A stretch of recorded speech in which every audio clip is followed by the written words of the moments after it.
মৰমৰ ছাত্ৰ-ছাত্ৰীসকল, আজি আমি ক্লাছ 10ৰ লেসন নম্বৰ 1 ৰাসায়নিক বিক্ৰিয়া আৰু সমীকৰণ এই লেসনটো ষ্টাৰ্ট কৰিম। তোমালোকে আগৰ ক্লাছত পদাৰ্থৰ দুই ধৰণৰ পৰিৱৰ্তনৰ বিষয়ে শিকি আহিছা।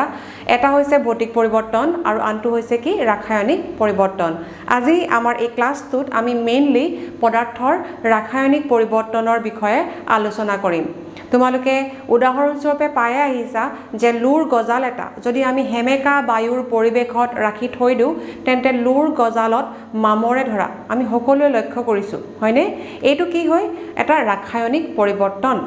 ৰাসায়নিক পৰিৱৰ্তনত সাধাৰণতে কি হয়? নতুন পদাৰ্থৰ উৎপন্ন হয়। আন কিছুমান উদাহৰণ যেনে খাদ্যবস্তু ৰন্ধন কৰা, খাদ্যবস্তু আমাৰ শৰীৰত হজম হোৱা, আমি উশাহ লোৱা, গাখীৰ দৈলৈ ৰূপান্তৰিত হোৱা, সালোক সংশ্লেষণ আদি বিভিন্ন ধৰণৰ উদাহৰণ আছে যিবিলাকত কি হয়? ৰাসায়নিক পৰিৱৰ্তন ঘটে। আৰু যেতিয়াই এটা ৰাসায়নিক পৰিৱৰ্তন ঘটে তেতিয়া এটা ৰাসায়নিক বিক্ৰিয়াও ঘটিছে বুলি আমি ক'ব পাৰোঁ। আমি আকৌ ৰিপিট কৰিছোঁ যে যেতিয়াই এটা ৰাসায়নিক পৰিৱৰ্তন ঘটে তেতিয়া এটা ৰাসায়নিক বিক্ৰিয়াও সংঘটিত হৈছে বুলি আমি ক'ব পাৰোঁ। এতিয়া চোৱা, আমাৰ চাৰিওফালে আমি বিভিন্ন ধৰণৰ ৰাসায়নিক পৰিৱৰ্তন সংঘটিত হৈ আছে বা আমি প্ৰেক্টিকেল লেবৰেটৰীটো আমি বিভিন্ন ধৰণৰ ৰাসায়নিক বিক্ৰিয়া আমি নিজে কৰিম, আমি দেখিবলৈ পাম। এতিয়া ৰাসায়নিক বিক্ৰিয়াবিলাক যে সংঘটিত হৈছে নে নাই হোৱা তাক কিছুমান আমি পৰ্যবেক্ষণৰ পৰা নিৰ্ণয় কৰাত সহায় হয়। এনে কিছুমান পৰ্যবেক্ষণ হৈছে নম্বৰ 1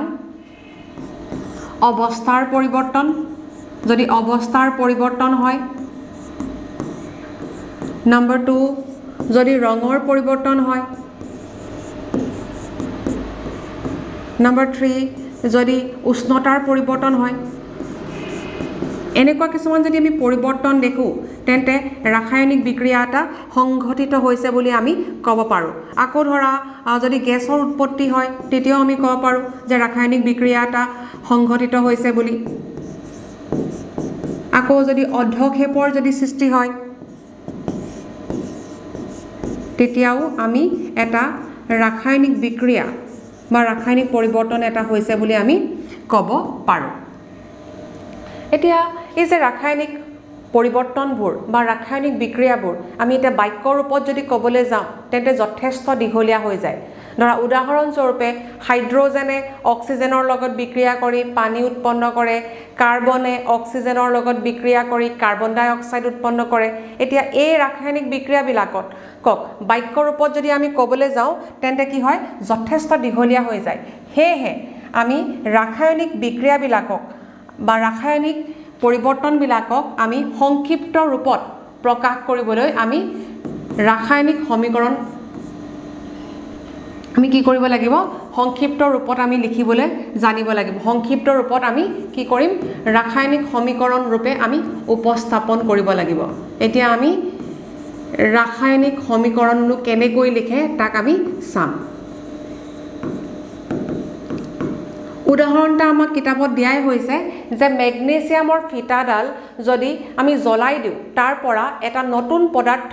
মেগনেছিয়াম অক্সাইড উৎপন্ন হয়। এতিয়া মেগনেছিয়ামক কি কৰিছে? জ্বলাই দিয়া হৈছে। মেগনেছিয়ামক আমি জ্বলাবলৈ হ'লে কিহৰ প্ৰয়োজন হয়? অক্সিজেন। অৰ্থাৎ মেগনেছিয়ামে কি কৰিছে? বায়ুত থকা অক্সিজেনৰ লগত বিক্ৰিয়া কৰিছে। মেগনেছিয়ামে বায়ুত থকা অক্সিজেনৰ লগত বিক্ৰিয়া কৰি এটা নতুন পদাৰ্থ উৎপন্ন কৰিছে, মেগনেছিয়াম অক্সাইড।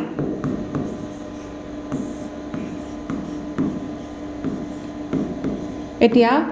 ৰাসায়নিক বিক্ৰিয়াটোত বিক্ৰিয়া কাৰ মাজত হৈছে? মেগনেছিয়াম আৰু অক্সিজেনৰ লগত, ইহঁত দুটাৰ মাজত। গতিকে ইহঁত দুটাক আমি নাম দিম, ইহঁত দুটা হৈছে আমাৰ বিক্ৰিয়ক। এই দুটা হৈছে আমাৰ বিক্ৰিয়ক। বিক্ৰিয়কৰ মাজত যোজন হৈ নতুন পদাৰ্থৰ উৎপন্ন হৈছে আৰু এই নতুন পদাৰ্থ হৈছে বিক্ৰিয়াজাত। মেগনেছিয়াম অক্সাইডক আমি ক'ম বিক্ৰিয়াজাত। বিক্ৰিয়ক আৰু বিক্ৰিয়াজাতৰ মাজত এডাল কাঁড়চিন থাকিব। কাঁড়চিনডালৰ মূৰটো সদায় বিক্ৰিয়াজাত পদাৰ্থৰ ফালে থাকিব। এতিয়া যদি এটাতকৈ অধিক বিক্ৰিয়ক পদাৰ্থ বা বিক্ৰিয়াজাত পদাৰ্থ থাকে তেন্তে আমি তাক এনেকৈ যোগ চিহ্নৰ সহায়ত পৃথকে ৰাখিম এইটো হৈছে আমাৰ শব্দ সমীকৰণ ৰাসায়নিক বিক্ৰিয়া এটাক সংক্ষিপ্ত ৰূপত আমি এনেদৰে ৰাসায়নিক সমীকৰণ হিচাপে উপস্থাপন কৰিব পাৰোঁ এই শব্দ সমীকৰণতকৈ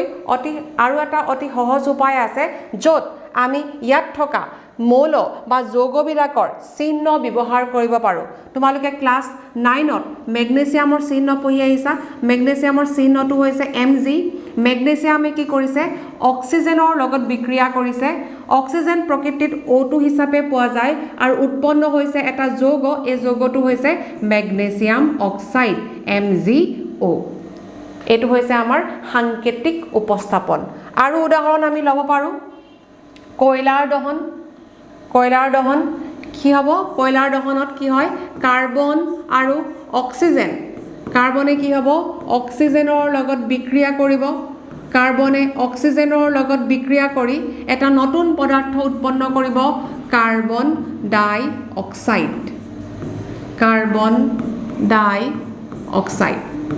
এতিয়া আমি সকলোৱে পৰিচিত এইটো বিক্ৰিয়া আমি জানো কাৰ্বনৰ চিহ্ন হৈছে C কাৰ্বনে কাৰ লগত বিক্ৰিয়া কৰিব অক্সিজেন খালি প্ৰকৃতিত O2 হিচাপে পোৱা যায় আৰু উৎপন্ন হ'ব কাৰ্বন ডাই অক্সাইড একেদৰে পানী আমি জানো হাইড্ৰজেন আৰু অক্সিজেন লগ লাগি প্ৰস্তুত হয় হাইড্ৰজেন প্ৰকৃতিত H2 হিচাপে পোৱা যায় অক্সিজেন O2 হিচাপে পোৱা যায় আৰু উৎপন্ন হ'ব পানী H2O আৰু এটা আমি উদাহৰণ ল'ব পাৰোঁ সোডিয়ামে যদি অক্সিজেনৰ লগত বিক্ৰিয়া কৰে তেন্তে উৎপন্ন হ'ব সোডিয়াম অক্সাইড এইবিলাক হৈছে আমাৰ ৰাসায়নিক সমীকৰণ ৰাসায়নিক বিক্ৰিয়া এটাক আমি সমীকৰণৰ ৰূপত এনেদৰে উপস্থাপন কৰিব পাৰোঁ এতিয়া আমি নেক্সট শিকিম ৰাসায়নিক বিক্ৰিয়াক বেলেন্স কৰা সমতুল কৰা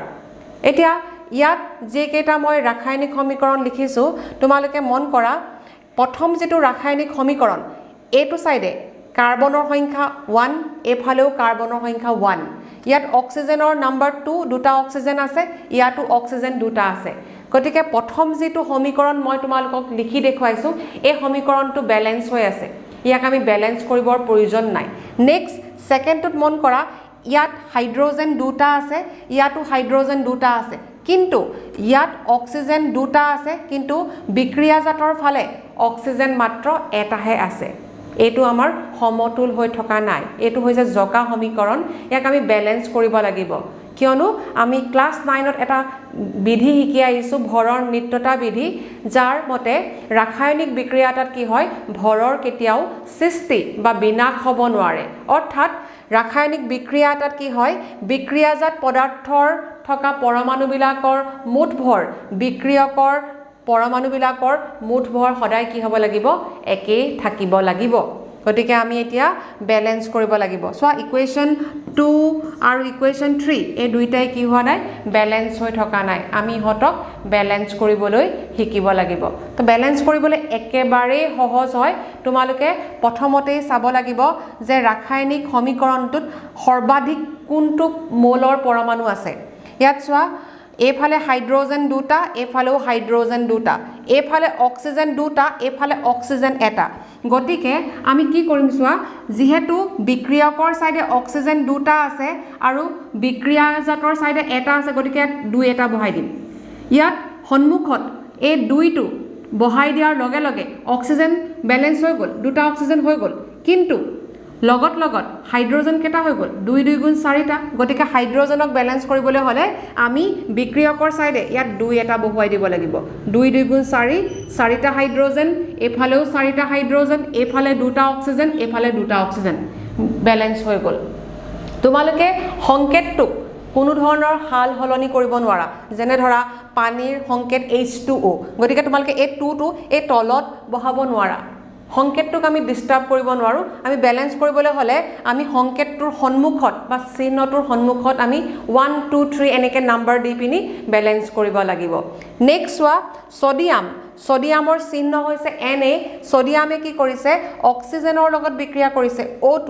বিক্ৰিয়া কৰি উৎপন্ন কৰিছে সোডিয়াম অক্সাইড ইয়াত চোৱা তোমালোকে বিক্ৰিয়কৰ সাইডে এটা সোডিয়াম বিক্ৰিয়াজাতৰ সাইডে দুটা অক্সিজেন এফালে দুটা এফালে অক্সিজেন এটা গতিকে আমি অক্সিজেনটো ব্যালেন্স কৰিবলৈ যাওঁতে ইয়াত দুটা অক্সিজেন দেখি ইয়াত ধৰা দুই এটা বহুৱাই দিলো ইয়াত দুই বহাই দিয়া লগে লগে অক্সিজেন ব্যালেন্স হৈ গৈছে কিন্তু তাৰ লগত সোডিয়ামৰ সংখ্যা 4 লৈ বৃদ্ধি পাইছে আগতে সোডিয়াম দুটা আছিল এতিয়া 2 2 গুণ 4 এফালে বিক্ৰিয়কৰ সাইডে সোডিয়াম মাত্ৰ এটা আছে গতিকে ইয়া যদি আমি ইয়াত 4 এটা বহাই দিও তেতিয়া সোডিয়ামও কি হৈ যাব ব্যালেন্স হৈ যাব ইয়াতে এতিয়া ভৰৰ নিত্যতা বিধিটো ধুনিয়াকে ফলো কৰিছে অৰ্থাৎ ৰাসায়নিক বিক্ৰিয়াত কি হয় ভৰৰ সৃষ্টি বা বিনাশ হ'ব নোৱাৰে আমাৰ কিতাপত আমাক ব্যালেন্স কৰিবলৈ এটা ৰাসায়নিক সমীকৰণ দিছে প্ৰথম শিকাইছে দিছে এটা ৰাসায়নিক সমীকৰণ প্ৰথমটো ৰাসায়নিক সমীকৰণ দিছে আইৰণে কি কৰিছে পানীৰ লগত H2O ৰ লগত বিক্ৰিয়া কৰিছে আৰু উৎপন্ন কৰিছে এটা যৌগ Fe3O4 ফেৰছফেৰিক অক্সাইড যোগ হাইড্ৰোজেন এতিয়া আমি ইয়াক ব্যালেন্স কৰিম সো তোমালোকে মন কৰা লেফট হ্যান্ড সাইড এটো ধৰা আমাৰ এটো হৈছে আমাৰ লেফট হ্যান্ড সাইড বিক্ৰিয়কৰ সাইডে আৰু এটো হৈছে আমাৰ ৰাইট হ্যান্ড সাইড এতিয়া লেফট হ্যান্ড সাইডটো হৈছে বিক্ৰিয়কৰ সাইড যত আইৰন এফালে আছে এটা এফালে আছে আইৰন তিনটা এফালে আছে আমাৰ হাইড্ৰোজেন দুটা আৰু এফালে হাইড্ৰোজেন আছে দুটা মিলিয়ে আছে কিন্তু এফালে অক্সিজেন আছে এটা বিক্ৰিয়কৰ সাইডে আৰু বিক্ৰিয়াজাতৰ সাইডে অক্সিজেন আছে 4টা ইয়াক ব্যালেন্স কৰিব লাগিব আমি এতিয়া সমতুল হৈ থকা নাই গতিকে আমি হাইয়েস্ট নম্বৰত অক্সিজেন আছে গতিকে প্ৰথমতে আমি অক্সিজেনক ব্যালেন্স কৰিবলৈ ট্ৰাই কৰিম সো আমি কি কৰিম যেহেতু বিক্ৰিয়াজাতৰ সাইডে ৰাইট হ্যান্ড সাইডে অক্সিজেন 4টা আছে গতিকে আমি ইয়াতে এটা 4 বহাই দিম 4 বহাই দিয়া লগে লগে অক্সিজেন মিলি গল কিন্তু তাৰ লগতে হাইড্ৰোজেন হৈ গল 4 2 গুণ 8টা হাইড্ৰোজেন লেফট হ্যান্ড সাইডে হৈ গল 8টা হাইড্ৰোজেন গতিকে আমি ৰাইট হ্যান্ড সাইডেও 8টা হাইড্ৰোজেন হ'ব লাগিব যেহেতু ইয়াত দুটাহে হাইড্ৰোজেন আছে গতিকে আমি ইয়াত এটা 4 পুট কৰি দিব লাগিব 4 2 গুণ 8 ব্যালেন্স হৈ গল হলে এতিয়া সোয়া অক্সিজেনও ব্যালেন্স হৈ গল হাইড্ৰোজেনও ব্যালেন্স হৈ গল আকৌ এফালে আছে আইৰন তিনটা কিন্তু ইয়াত আইৰন আছে এটা গতিকে ইয়াত সিম্পলি আমি 3 এটা বহুৱাই দিলে আইৰণও ব্যালেন্স হৈ যাব বুজি পাইছা না তোমালোকে আকৌ আৰু এটা আমি উদাহৰণ লব পাৰো আৰু কিছুমান ধৰা মই উদাহৰণ লিখিয়ে থৈছো ইয়াতে সো তোমালোকৰ কিতাপত দিয়া আছে হাইড্ৰোজেন আৰু ক্লোৰিন ইহত দুটাৰ মাজত ৰাসায়নিক বিক্ৰিয়া ঘটি হাইড্ৰোজেন ক্লোৰাইড উৎপন্ন হৈছে তোমালোকে জানা হাইড্ৰোজেন প্ৰকৃতিত H2 হিচাপে পোৱা যায় ক্লোৰিন Cl2 হিচাপে পোৱা যায় ডাইএটমিক ষ্টেটত পোৱা যায় আৰু পদাৰ্থত বিক্ৰিয়াজাত পদাৰ্থ হিচাপে উৎপন্ন হৈছে হাইড্ৰোজেন ক্লোৰাইড HCl এটো আমাৰ ব্যালেন্স কৰিবলৈ অতি সহজ হৈ আছে আমাৰ লেফট হ্যান্ড সাইডটো হৈছে আমাৰ বিক্ৰিয়কৰ সাইড আৰু সোঁহাতটো হৈছে ৰাইট হ্যান্ড সাইডটো হৈছে বিক্ৰিয়াজাতৰ সাইড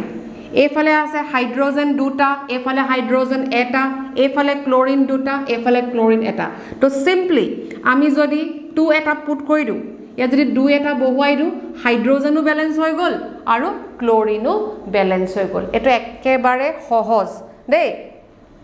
নেক্সট আমি চাম বেৰিয়াম ক্লোৰাইড আৰু এলুমিনিয়াম সালফেট ইহত দুইটাৰ মাজত বিক্ৰিয়া হৈ নতুন বিক্ৰিয়াজাত পদাৰ্থ বেৰিয়াম সালফেট আৰু এলুমিনিয়াম ক্লোৰাইড প্ৰস্তুত হৈছে এটা বহুতৰে এতিয়া এই যৌগবিলাকৰ ফৰ্মুলা বা ইহতৰ সংকেতটো লিখিবলৈ অলপমান খেলিমেলি লাগিব কাৰণ আমি ক্লাস 9ত ভালকে কিছুমানৰ কনসেপ্ট ক্লিয়াৰ নহলে লিখিবলৈ অলপ প্ৰবলেম হয় বা কিছুমানে পাহৰিও যাব পাৰা তো তাৰ কাৰণে মই তোমালোকক সহজতে অকনমান ট্ৰিক এটা দি দিছো তোমালোকে চোৱা ইয়াতে বেৰিয়ামৰ সিম্বল হৈছে Ba বেৰিয়ামৰ সিম্বলটো মই কি লিখিছো Ba আৰু ক্লোৰাইডৰ সিম্বলটো হৈছে Cl এটা বেৰিয়ামৰ চাৰ্জ হৈছে +2 আৰু ক্লোৰিনৰ চাৰ্জ হৈছে -1 এটাক আনটোৰ চাৰ্জ বা যোজ্যতা দি দিয়া ফৰ্মুলা বনিব BaCl2 অৰ্থাৎ বেৰিয়াম ক্লোৰাইডৰ ফৰ্মুলা হৈ গল BaCl2 যোগ বেৰিয়াম ক্লৰাইডে কাৰ লগত বিক্ৰিয়া কৰিছে এলুমিনিয়াম সালফেটৰ লগত তোমালোকে এখিনি দেখিছা চাগে নিশ্চয় বেৰিয়াম ক্লৰাইডে কাৰ লগত বিক্ৰিয়া কৰিছে এলুমিনিয়াম সালফেটৰ লগত এতিয়া এলুমিনিয়ামৰ চিহ্নটো হৈছে Al আৰু সালফেটটো হৈছে বহু পাৰমাণৱিক আয়ন SO4 এটা এলুমিনিয়ামৰ যোজ্যতা হৈছে 3 সালফেটৰ হৈছে 2 ইয়াৰ চাৰ্জ +3 সালফেটৰ -2 এটাক আনটোৰ চাৰ্জ দি দিম এলুমিনিয়ামৰ ওচৰলৈ যাব 2টো আৰু সালফেটৰ ওচৰলৈ আহিব 3টো যেহেতু ইয়াতে কেইবাটাও পৰমাণু আছে গতিকে ইয়াত ব্ৰেকেট ইউজ কৰিব লাগিব আৰু চিহ্ন হৈ যাব সংকেতটো হৈ যাব Al2SO4 3 তো বেৰিয়াম ক্লৰাইডে এলুমিনিয়াম সালফেটৰ লগত বিক্ৰিয়া কৰি উৎপন্ন কৰিব বেৰিয়াম সালফেট এতিয়া সহজ হৈ পৰিব বেৰিয়ামৰ চিহ্ন Ba সালফেটৰ চিহ্ন SO4 ইয়াৰো চাৰ্জ 2 গতিকে নিলিখিলেও হ'ব প্লাস এলুমিনিয়াম ক্লৰাইড এলুমিনিয়ামৰ সিম্বল হৈছে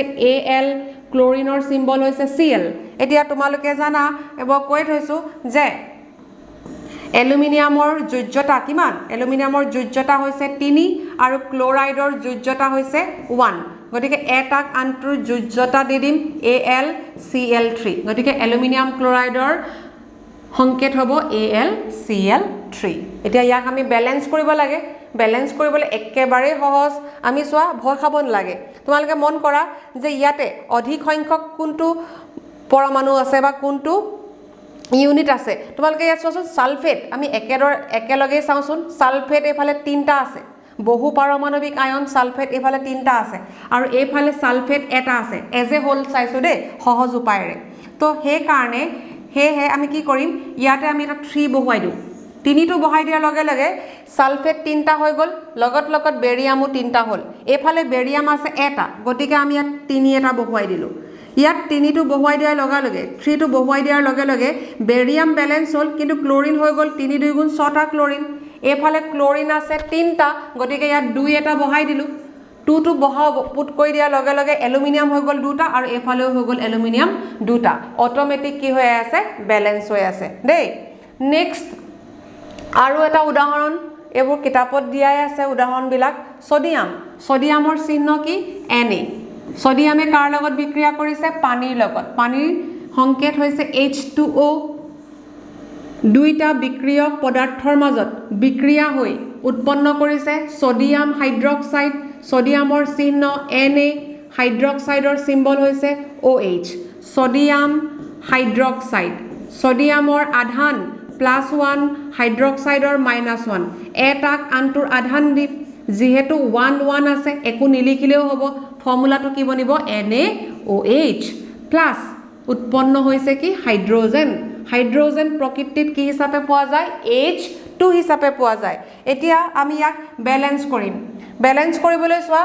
বিক্ৰিয়াজাতৰ সাইডে সোডিয়াম এটা বিক্ৰিয়কৰ সাইডে সোডিয়াম এটা ইয়াত হাইড্ৰোজেন দুটা ইয়াত হাইড্ৰোজেন 2 যোগ 1 3টা এফালে অক্সিজেন এটা এফালে অক্সিজেন এটা তো ইয়াত চোৱা তোমালোকে হাইড্ৰোজেন 3টা আছে আৰু এফালে হাইড্ৰোজেন 2টা আছে এনেকুৱা অৱস্থাত এটা বুদ্ধি কৰিবা যত তোমালোকে অড নাম্বাৰত দেখিবা তাত তোমালোকে ইয়াত ধৰা আমি এটা চেষ্টা কৰি চাও হিট এন্ড ট্ৰায়াল কৰি ইয়াত এটা আমি 2 এটা বহাই চাবলৈ চেষ্টা কৰো ইয়াত 2 বহাই দিয়াৰ লগে লগে টোটাল হাইড্ৰোজেন এফালে হাইড্ৰোজেন 2টা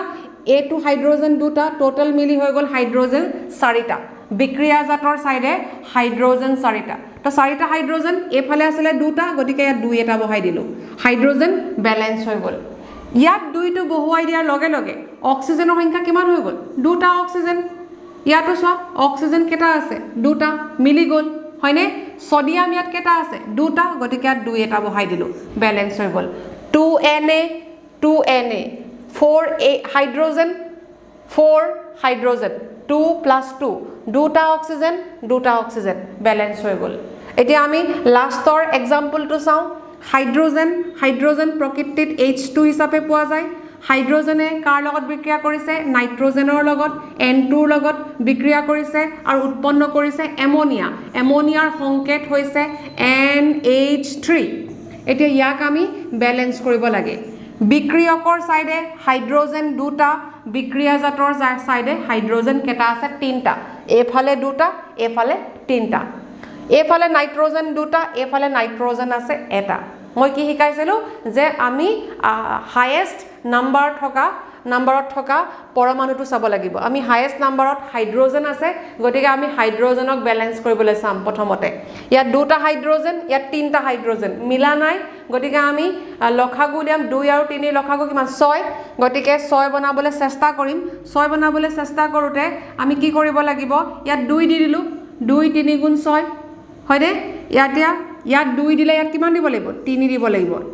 3 2 গুণ 6 ছটা হাইড্ৰোজেন এফালে ছটা হাইড্ৰোজেন ইয়াত 2 বহাই দিয়াৰ লগে লগে নাইট্ৰোজেন দুটা বনিছিলে আৰু এফালেও নাইট্ৰোজেন কেটা আছে দুটা ব্যালেন্স হৈ গল সো আজি ক্লাসটো আমি ইমানতে সামৰিছো ইয়াৰ নেক্সট ক্লাছত আমি আৰু ৰাসায়নিক সমীকৰণক ব্যালেন্স কৰিবলৈ শিকিম থ্যাংক ইউ